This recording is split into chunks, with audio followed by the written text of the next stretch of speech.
Hi dears, welcome back. ನಾನು cilia. ಇವತ್ತಿನ ವಿಡಿಯೋದಲ್ಲಿ BP, ಶುಗರ್, ಕೊಲೆಸ್ಟ್ರಾಲ್, ಅದೇ ರೀತಿ ಫ್ಯಾಟಿ ಲಿವರ್ ಮತ್ತು ಡಯಟ್ ಮಾಡುವವರಿಗೆಲ್ಲ ಸೇವಿಸಬಹುದಾದಂತಹ ಮತ್ತು ಎಲ್ಲರಿಗೆ ಮನೆಯಲ್ಲಿರುವ ಎಲ್ಲರಿಗೆ ಸೇವಿಸಬಹುದಾದಂತಹ ರುಚಿಯಾದಂತಹ ಬೆಳಗಿನ 2-3 ತಿಂಡಿ ರೆಸಿಪಿಯನ್ನು ತೋರಿಸ್ತಾ ಇದ್ದೀನಿ. ಫಸ್ಟಿಗೆ ನಾನಿಲ್ಲಿ 2 ಕಪ್ ಗೋಧಿ ಹಿಟ್ಟನ್ನು ತಗೊಂಡಿದ್ದೀನಿ. ಈ ಗೋಧಿ ಹಿಟ್ಟನ್ನು ನಾವೊಂದು ಕಾಟನ್ ಬಟ್ಟೆಗೆ ಹಾಕಿ ಇದನ್ನು ಬಟ್ಟೆಯಲ್ಲಿ ಕಟ್ಟಿ ನಾವು ಸ್ಟೀಮಲ್ಲಿ ಬೇಯಿಸಬೇಕು. ಈಗ ಬೆಳಿಗ್ಗೆ ನಮಗೆ ಅರ್ಜೆಂಟಾಗಿ ಏನಾದರೂ ತಿಂಡಿ ಎಲ್ಲ ಮಾಡಬೇಕು ಅಂದರೆ ನಾವು ರಾತ್ರಿಯೇ ಇದನ್ನು ಮಾಡಿ ಇಡ್ಬೋದು. 2 ಕಪ್ ಗೋಧಿ ಹಿಟ್ಟನ್ನು ನಾನೊಂದು ಕಾಟನ್ ಬಟ್ಟೆಗೆ ಹಾಕಿ ಇದೇ ರೀತಿ ಕಟ್ಟಿ ಇನ್ನು ಸ್ಟೀಮರಲ್ಲಿ ಅಥವಾ ಇಡ್ಲಿ ಪಾತ್ರೆಯಲ್ಲಿಟ್ಟು ಒಂದು 20-25 ನಿಮಿಷ ನಾವು ಹಿಟ್ಟನ್ನು ಬೇಯಿಸಬೇಕು. ನಾನು ಹೇಳ್ದಲ್ಲ, ಬೆಳಿಗ್ಗೆ ತಿಂಡಿಗೆ ಮಾಡೋದಾದರೆ ರಾತ್ರಿಯೇ ಇದೇ ರೀತಿ ನಮಗೆ ಹಿಟ್ಟನ್ನು ಬೇಯಿಸಿ ಇಡಬಹುದು. ನೋಡಿ, ಒಂದು 20 ನಿಮಿಷ ನಾನು ಬೇಯಿಸಿದ್ದೀನಿ. ಬೇಯಿಸಿದ ಹಿಟ್ಟು ಸ್ವಲ್ಪ ತಣ್ಣಗಾದ ಮೇಲೆ ಈ ಬಟ್ಟೆಯನ್ನು ಓಪನ್ ಮಾಡಿ ನೋಡಿದರೆ ಇದು ಸ್ವಲ್ಪ ಗಟ್ಟಿಯಾಗಿ ಇರುತ್ತೆ. ನೋಡಿ, ಇದೇ ರೀತಿ ಗಟ್ಟಿಯಾಗಿ ಇರುತ್ತೆ. ನಾವಿದು ಸ್ವಲ್ಪ ತಣ್ಣಗಾದ ಮೇಲೆ ಮಿಕ್ಸಿ ಜಾರಿಗೆ ಹಾಕಿ ಇದನ್ನು ಪುಡಿ ಮಾಡ್ಕೋಬೋದು. ಇಲ್ಲಾಂದರೆ ಕೈಯಲ್ಲೇ ನಮಗೆ ಇದನ್ನು ಪುಡಿ ಮಾಡ್ಕೋಬೋದು. ನಿಮಗೆ ಕೈಯಲ್ಲಿ ಮಾಡಲಿಕ್ಕೆ ಕಷ್ಟ ಆಯಿತು ಅಂದರೆ ಮಿಕ್ಸಿ ಜಾರಿಗೆ ಹಾಕಿ ಇದನ್ನು ಸ್ವಲ್ಪ ಗ್ರೈಂಡ್ ಮಾಡಿದರೆ ಪುಡಿಯಾಗಿ ಸಿಗುತ್ತೆ. ನಾನು ಮಿಕ್ಸಿಗೆಲ್ಲ ಹಾಕಿಲ್ಲ, ಕೈಯಲ್ಲೇ ಇದೇ ರೀತಿ ಪ್ರೆಸ್ ಮಾಡಿ ಇದನ್ನು ಪುಡಿ ಮಾಡಿದ್ದೀನಿ. ಇನ್ನು ಇದನ್ನು ನಾವು ಜರಡಿಗೆ ಹಾಕಿ ಚೆನ್ನಾಗಿ ಜರಡಿ ಮಾಡಿ ನೈಸಾದ ಪುಡಿಯಾಗಿ ತಗೋಬೇಕು. ನಾನು ಕೈಯಲ್ಲೇ ಇದೇ ರೀತಿ ಪ್ರೆಸ್ ಮಾಡಿ ಪುಡಿ ಮಾಡಿ ಜರಡಿಗೆ ಹಾಕಿ ತಗೊಂಡಿದ್ದೀನಿ. ಇದಕ್ಕೆ ರುಚಿಗೆ ತಕ್ಕಷ್ಟು ಉಪ್ಪು ಮತ್ತು ಬಿಸಿ ಕುದೀತಾ ಇರುವ ನೀರನ್ನು ಹಾಕಿ ಕಲಿಸ್ಬೇಕು. ನಾನಿವಾಗ ರುಚಿಗೆ ತಕ್ಕಷ್ಟು ಉಪ್ಪನ್ನು ಸೇರಿಸಿದೆ. ಬಿಸಿ ನೀರನ್ನು ಸೇರಿಸಿ ನಾವು ಒತ್ತು ಶಾವಿಗೆ ಹಿಟ್ಟನ್ನು ಕಲಿಸ್ತೀವಲ್ಲ, ಅದೇ ರೀತಿ ಸ್ವಲ್ಪ ನೀರನ್ನು ಹಾಕಿ ಕಲಿಸ್ಬೇಕು. ಒಮ್ಮೆಲೆ ಜಾಸ್ತಿ ನೀರು ಹಾಕ್ಬಿಡಿ, ಸ್ವಲ್ಪ ನೀರು ಹಾಕಿ ಕಲಿಸ್ಬೇಕು. ಚಪಾತಿ ಹಿಟ್ಟಿನ ಹದಕ್ಕಲ್ಲ, ಅದಕ್ಕಿಂತ ಸ್ವಲ್ಪ ಲೂಸಾಗಿ ಹಿಟ್ಟು ಇರಬೇಕು. ನಾವು ಅಚ್ಚಿಗೆ ಹಾಕಿ ಇದನ್ನು ಪ್ರೆಸ್ ಮಾಡಿದಾಗ ಈಸಿಯಾಗಿ ನಮಗೆ ಪ್ರೆಸ್ ಮಾಡಲಿಕ್ಕೆ ಆಗಬೇಕು. ಅದಕ್ಕೋಸ್ಕರ ನಾನು ಫಸ್ಟಿಗೆ ಬಿಸಿ ನೀರಲ್ವ, ನಾವು ಒಂದು ಸ್ಪೂನಲ್ಲಿ ಲೈಟಾಗಿ ಮಿಕ್ಸ್ ಮಾಡಿ ಆದಮೇಲೆ ಸ್ವಲ್ಪ ತಣ್ಣಗಾದಮೇಲೆ ಇನ್ನು ಸ್ವಲ್ಪ ಬಿಸಿ ನೀರನ್ನು ಹಾಕಿ ಕೈಯಲ್ಲೇ ಹಿಟ್ಟನ್ನು ನಾವು ಕಲಿಸ್ಕೋಬೇಕು. ರಾತ್ರಿ ಹಿಟ್ಟನ್ನು ಬಟ್ಟೆಗೆ ಹಾಕಿ ಬೇಯಿಸಿ ಅದನ್ನು ಪುಡಿ ಮಾಡಿ ರೆಡಿ ಮಾಡಿ ಇಟ್ಕೊಂಡ್ರೆ ಬೆಳಿಗ್ಗೆ ನಮಗೆ ಈಸಿಯಾಗಿ ಬಿಸಿನೀರು ಹಾಕಿ ಬೇಗನೆ ಇದನ್ನು ಮಿಕ್ಸ್ ಮಾಡಿ ಇದೇ ರೀತಿ ಹಿಟ್ಟನ್ನು ಕಲಿಸ್ಬೋದು. ಇನ್ನು ಚೆನ್ನಾಗಿ ಇದನ್ನು ನಾದ್ಕೋಬೇಕು. ಒಳ್ಳೆ ಸಾಫ್ಟ್ ಆಗಬೇಕು ನಮ್ಮದು ಹಿಟ್ಟು, ಆವಾಗ ಅಷ್ಟು ಸಾಫ್ಟಾಗಿ ನಮ್ಮ ತಿಂಡಿ ಕೂಡ ಬರ್ತದೆ. ನಾನಿವಾಗ ಕೈಯಲ್ಲಿ ಇದೇ ರೀತಿ ಪ್ರೆಸ್ ಮಾಡಿ ಒಂದು 5-6 ನಿಮಿಷ ಇದೇ ರೀತಿ ಪ್ರೆಸ್ ಮಾಡಿ ನಾವು ಚೆನ್ನಾಗಿ ಈ ಹಿಟ್ಟನ್ನು ಸಾಫ್ಟ್ ಮಾಡ್ಕೋಬೇಕು. ನೋಡಿ, ಈ ಒಂದು ಹದಕ್ಕೆ ಇದೆ. ಇದಕ್ಕಿಂತ ಸ್ವಲ್ಪ ಲೂಸ್ ಆದರೂ ಪರವಾಗಿಲ್ಲ. ಇದನ್ನು ಸೈಡ್ಗೆ ಇಡೋಣ. ಇನ್ನು ನಾವು ಚಕ್ಕುಲಿ ಹಚ್ಚಿದೆಯಲ್ಲ, ಅಚ್ಚಿಗೆ ಸ್ವಲ್ಪ ಎಣ್ಣೆಯನ್ನು ಸವರ್ಕೋಬೇಕು. ಇದರಲ್ಲಿ ಶಾವಿಗೆ ಹಚ್ಚಿರುತ್ತೆ ನೋಡಿ, ಅದನ್ನು ಇಟ್ಕೊಂಡು ಸಣ್ಣ ಹೋಲಿದ್ದು ಹಚ್ಚಿರುತ್ತೆ ನೋಡಿ, ಅದನ್ನು ಇಟ್ಕೊಂಡು ಎಲ್ಲ ಕಡೆ ಸ್ವಲ್ಪ ಎಣ್ಣೆಯನ್ನು ಹಚ್ಚಿ ಹಿಟ್ಟನ್ನು ನಾವು ಒತ್ತು ಶಾವಿಗೆಯನ್ನು ಪ್ರೆಸ್ ಮಾಡ್ತೀವಲ್ಲ, ಅದೇ ರೀತಿ ಸ್ವಲ್ಪ ಹಿಟ್ಟನ್ನು ತೆಗೆದು ಈ ಹಚ್ಚಿಗೆ ಹಾಕಿ ಇದನ್ನು ಪ್ರೆಸ್ ಮಾಡಿದರೆ ನಮಗೆ ಗೋಧಿ ಹಿಟ್ಟಿನ ಒತ್ತು ಶಾವಿಗೆಯನ್ನು ಮಾಡ್ಬೋದು. ತುಂಬ ಟೇಸ್ಟ್ ಇದು. ನಾವು ಇದೇ ರೀತಿ ಹಿಟ್ಟನ್ನು ಬೇಯಿಸಿ ಈ ಶಾವಿಗೆ ಮಾಡೋದ್ರಿಂದ ಟೇಸ್ಟ್ ಕೂಡ ತುಂಬ ಚೆನ್ನಾಗಿರುತ್ತೆ. ನಾವು ಬೆಳಿಗ್ಗೆ ಮಾಡಿ ಇಟ್ಟರೆ ಸಂಜೆ ಆದರೂ ಸಹ ನಾವು ಅಕ್ಕಿ ಹಿಟ್ಟಲ್ಲಿ ಯಾವ ರೀತಿ ಶಾವಿಗೆಯನ್ನು ಮಾಡ್ತೀವೋ ಅದೇ ರೀತಿ ಸಾಫ್ಟಾಗಿ ಇರುತ್ತೆ.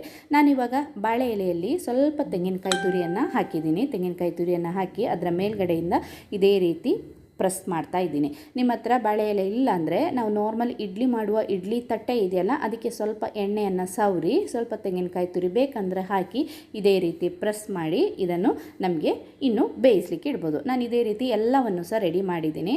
ಇಡ್ಲಿ ಪಾತ್ರೆಯಲ್ಲಿ ಫಸ್ಟಿಗೆ ನೀರನ್ನು ಕುದೀಲಿಕ್ಕೆ ಇಟ್ಟಿದ್ದೆ. ನೀರು ಚೆನ್ನಾಗಿ ಕುದೀತಾ ಇದೆ. ಇನ್ನು ನಾವು ರೆಡಿ ಮಾಡಿಟ್ಟಿರುವ ಶಾವಿಗೆನೆಲ್ಲ ಇಡ್ಲಿ ಪಾತ್ರೆಗೆ ಇಟ್ಟು ಅಥವಾ ಸ್ಟೀಮರ್ಗೆ ಇಟ್ಟು ಇದನ್ನು ಒಂದು 15-20 ನಿಮಿಷ ನಾವು ಸ್ಟೀಮ್ ಮಾಡಬೇಕು. ಆವಾಗ ನಮ್ಮದು ರುಚಿಯಾಗಿರುವಂತಹ ಗೋಧಿ ಹಿಟ್ಟಿನ ಒತ್ತು ಶಾವಿಗೆ ರೆಡಿ ಆಯಿತು. ಇದು ನಮಗೆ ಮನೆಯವರಿಗೆಲ್ಲರಿಗೆ, ಈಗ ನಮ್ಮ ಮನೆಯಲ್ಲೆಲ್ಲ BP, ಶುಗರ್, ಕೊಲೆಸ್ಟ್ರಾಲ್ ಇದ್ದವರೆಲ್ಲ ಇದ್ದರೆ ನಾವು ಬೆಳಿಗ್ಗೆ ಅವರಿಗೆ ಒಂದು ತಿಂಡಿ ನಮಗೆ ಒಂದು ತಿಂಡಿ ಎಲ್ಲ ಮಾಡಬೇಕಾದ ಅವಶ್ಯಕತೆ ಇಲ್ಲ. ಚಪಾತಿ, ಗೋಧಿ ಹಿಟ್ಟಿನ ದೋಸೆ ಎಲ್ಲ ತಿಂದು ಬೇಜಾರಾಗಿದ್ದರೆ ಇದೇ ರೀತಿ ಗೋಧಿ ಹಿಟ್ಟಿನಿಂದ ಒತ್ತು ಶಾವಿಗೆಯನ್ನು ಟ್ರೈ ಮಾಡಿ ನೋಡಿ, ತುಂಬಾ ಟೇಸ್ಟಿಯಾಗಿರುತ್ತೆ. ಇನ್ನು ಎರಡನೆಯದು, ಈಗ BP, ಶುಗರ್, ಕೊಲೆಸ್ಟ್ರಾಲ್ ಎಲ್ಲ ಇದ್ದವರಿಗೆ ರುಚಿಯಾದಂತಹ ಇಡ್ಲಿ, ದೋಸೆ, ಪಡ್ಡು ಎಲ್ಲ ತಿನ್ನಬೇಕು ಅಂತ ಅನಿಸಿದರೆ ಇದನ್ನೊಮ್ಮೆ ಟ್ರೈ ಮಾಡಿ ನೋಡಿ. ಒಂದು ಪಾತ್ರೆಗೆ ನಾನು 1 ಕಪ್ ಬಾರ್ಲಿಯನ್ನು ತಗೊಂಡಿದ್ದೀನಿ. ಅದೇ ಕಪ್ಪಲ್ಲಿ 1 ಕಪ್ ಹೆಸರು ಬೇಳೆಯನ್ನು ತಗೊಂಡಿದ್ದೀನಿ. ಹೆಸರು ಬೇಳೆ, ಬಾರ್ಲಿ ಸಮವಾಗಿ ನಾವು ತಗೋಬೇಕು. ಇನ್ನು ಇದಕ್ಕೆ ಒಂದು ಸ್ವಲ್ಪ ಮೆಂತೆಕಾಳು ನಮಗೆ ಒಂದು ಅರ್ಧ ಅಥವಾ ಒಂದು ಕಾಲು ಚಮಚ ಹಾಕಿದರೆ ಸಾಕು. ನಾನೊಂದು ಅರ್ಧ ಚಮಚದಷ್ಟು ಮೆಂತೆಕಾಳನ್ನು ಸಹ ಹಾಕಿದ್ದೀನಿ. ಇದನ್ನು ಚೆನ್ನಾಗಿ ಒಂದು 2-3 ಸರ್ತಿ ತೊಳೆದು ಇದು ಬೇಕಾದಷ್ಟು ಇದಕ್ಕೆ ನೀರನ್ನು ಹಾಕಿ ನಾವೊಂದು 5ರಿಂದ 6 ಗಂಟೆ ಇದನ್ನು ನೆನೀಲಿಕ್ಕೆ ಬಿಡಬೇಕು. ಇಲ್ಲಿ ನೋಡಿ ಚೆನ್ನಾಗಿ ನೆಂದಿದೆ. ನಾನೊಂದು 5 ಗಂಟೆ ನೆನೆಸಿದ್ದೀನಿ. ಇನ್ನು ಮಿಕ್ಸಿ ಜಾರಿಗೆ ಹಾಕಿ ಇದನ್ನು ನೈಸಾಗಿ ರುಬ್ಬಬೇಕು. ಚೂರು ಸಹ ತರಿ ಇರಬಾರ್ದು. ರುಬ್ಬುವಾಗ ಸ್ವಲ್ಪ ನೀರನ್ನು ಹಾಕಿ ನಾವು ರುಬ್ಬಬೇಕು. ಇಡ್ಲಿಗೆ, ದೋಸೆಗೆಲ್ಲ ನಾವು ಹಿಟ್ಟನ್ನು ರುಬ್ಬುತ್ತೀವಲ್ಲ, ಅದೇ ಒಂದು ಕನ್ಸಿಸ್ಟೆನ್ಸಿಯಲ್ಲಿ ಇದನ್ನು ರುಬ್ಬಬೇಕು. ರುಬ್ಬಿದ ಹಿಟ್ಟನ್ನು ಬೇರೆ ಪಾತ್ರೆಗೆ ಹಾಕೋಣ. ಇನ್ನು ಮಿಕ್ಸಿ ಜಾರನ್ನು ಕ್ಲೀನ್ ಮಾಡಿ ಸ್ವಲ್ಪ ನೀರನ್ನು ಸೇರಿಸಬೇಕು. ಜಾಸ್ತಿ ನೀರಾಗಬಾರ್ದು. ನಮ್ಮದು ದೋಸೆ ಎಲ್ಲ ಅಷ್ಟು ಚೆನ್ನಾಗಿ ಬರೋದಿಲ್ಲ. ಅದಕ್ಕೆ ಸ್ವಲ್ಪ ನೀರನ್ನು ಸೇರಿಸಿ ಇದನ್ನು ಚೆನ್ನಾಗಿ ಮಿಕ್ಸ್ ಮಾಡಬೇಕು. ನಾವು ನೀರನ್ನು ಸಹ ಸೇರಿಸಿವಲ್ಲ, ಅದಕ್ಕೆ ಇದನ್ನು ಚೆನ್ನಾಗಿ ಮಿಕ್ಸ್ ಮಾಡಿ ಮುಚ್ಚಿ ನಾವು 5ರಿಂದ 6 ಗಂಟೆ ಇದನ್ನು ರೆಸ್ಟ್ ಆಗಲಿಕ್ಕೆ ಬಿಡಬೇಕು. ನಾವಿದಕ್ಕೆ ಸೋಡಾ, ಈಸ್ಟ್, ಈನು, ಉದ್ದಿನಬೇಳೆ ಏನೂ ಸೇರಿಸಿಲ್ಲ. ಬರೀ ಬಾರ್ಲಿ ಮತ್ತು ಹೆಸರು ಕಾಳು, ಮೆಂತೆಕಾಳು ಇದಿಷ್ಟೇ. ಚೆನ್ನಾಗಿ ಮಿಕ್ಸ್ ಮಾಡಿದಾಯಿತು. ಇನ್ನು ನಾನು ಮುಚ್ಚಿ ಇದನ್ನು ಇಡ್ತಾಯಿದ್ದೀನಿ. ನಾನು ಬೆಳಗ್ಗೆ ತಿಂಡಿಗೋಸ್ಕರ ಮಾಡ್ತಾಯಿದ್ದೀನಿ. ಅದಕ್ಕೋಸ್ಕರ ರಾತ್ರಿ ಹಿಟ್ಟನ್ನು ರುಬ್ಬಿ ಇಟ್ಟಿದ್ದೆ. ಬೆಳಿಗ್ಗೆ ಆಗುವಾಗ ಹಿಟ್ಟು ಎಷ್ಟು ಚೆನ್ನಾಗಿ ಉಬ್ಬಿ ಬಂದಿದೆ ಅಂತ ನೋಡಿ. ನೀವೇ ನೋಡಿ ಎಷ್ಟು ಚೆನ್ನಾಗಿ ಉಬ್ಬಿ ಬಂದಿದೆ. ಇನ್ನು ಇದಕ್ಕೆ ನಮಗೆ ರುಚಿಗೆ ತಕ್ಕಷ್ಟು ಉಪ್ಪನ್ನು ಸಹ ಸೇರಿಸಿ ಮಿಕ್ಸ್ ಮಾಡಿ ಈ ಹಿಟ್ಟಿನಿಂದ ನಮಗೆ ಪಡ್ಡು ಮಾಡಬಹುದು, ಇಡ್ಲಿ ಮಾಡಬಹುದು, ದೋಸೆ ಮಾಡಬಹುದು. ನಮಗೆ ಸಾಫ್ಟಾಗಿರುವ ದೋಸೆ ಬೇಕಂದರೆ ಸಾಫ್ಟಾಗಿರುವ ದೋಸೆಯನ್ನು ಮಾಡ್ಬೋದು, ಅಥವಾ ಕ್ರಿಸ್ಪಿಯಾಗಿರುವ ದೋಸೆ ಬೇಕಂದರೆ ಕ್ರಿಸ್ಪಿಯಾಗಿರುವ ದೋಸೆಯನ್ನು ಸಹ ಮಾಡ್ಬೋದು. ನೋಡಿ ಹಿಟ್ಟು ಎಷ್ಟು ಚೆನ್ನಾಗಿ ಉಬ್ಬಿದೆ ಅಂತ. ದೋಸೆ ಕೂಡ ಅಷ್ಟೇ ಚೆನ್ನಾಗಿ ಬರುತ್ತೆ. ಅದೇ ರೀತಿ ರುಚಿ ಕೂಡ ತುಂಬಾ ಟೇಸ್ಟಿಯಾಗಿರುವ ದೋಸೆ. ನಾವು ಅಕ್ಕಿಯಿಂದ ಯಾವ ರೀತಿ ದೋಸೆ, ಇಡ್ಲಿಯನ್ನು ಮಾಡ್ತೀವೋ ಅದೇ ಟೇಸ್ಟಲ್ಲಿ ನಮಗೆ ಇಡ್ಲಿ, ದೋಸೆ, ಪಡ್ಡುವನ್ನು ಮಾಡಬಹುದು. ನೋಡಿ ಉಪ್ಪೆಲ್ಲ ಹಾಕಿ ಚೆನ್ನಾಗಿ ಇದೇ ರೀತಿ ಮಿಕ್ಸ್ ಮಾಡಿ ಆದಮೇಲೆ ನಮಗೆ ದೋಸೆಯನ್ನು ಮಾಡೋಣ. ನಾನಿವಾಗ ಈ ವಿಡಿಯೋದಲ್ಲಿ ನಿಮಗೆ ದೋಸೆಯನ್ನು ಮಾತ್ರ ಮಾಡಿ ತೋರಿಸ್ತಾ ಇದ್ದೀನಿ. ಇಲ್ಲಾಂದರೆ ವಿಡಿಯೋ ತುಂಬ ಲೆಂತ್ ಆಗುತ್ತೆ. ಸಾಫ್ಟಾಗಿರುವ ದೋಸೆ ಮಾಡೋದನ್ನು ತೋರಿಸ್ತಾ ಇದ್ದೀನಿ.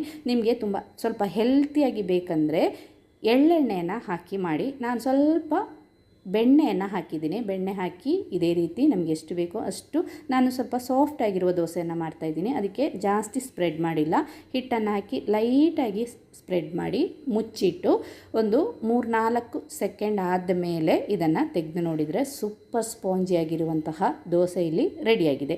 ಅದೇ ನಿಮಗೆ ಕ್ರಿಸ್ಪಿಯಾಗಿರೋ ದೋಸೆ ಬೇಕು ಅಂದರೆ ಹಿಟ್ಟನ್ನು ಹಾಕಿ ಚೆನ್ನಾಗಿ ಇದನ್ನು ಸ್ಪ್ರೆಡ್ ಮಾಡಿ, ನಾವು ನಾರ್ಮಲ್ ಕ್ರಿಸ್ಪಿಯಾಗಿರುವ ದೋಸೆ ಮಾಡ್ತೀವಲ್ಲ ಅದೇ ರೀತಿ ಸ್ಪ್ರೆಡ್ ಮಾಡಿದರೆ ಕ್ರಿಸ್ಪಿಯಾಗಿರುವ ದೋಸೆ. ಈ ಹಿಟ್ಟಿಂದ ಇಡ್ಲಿ ಕೂಡ ಮಾಡಬಹುದು.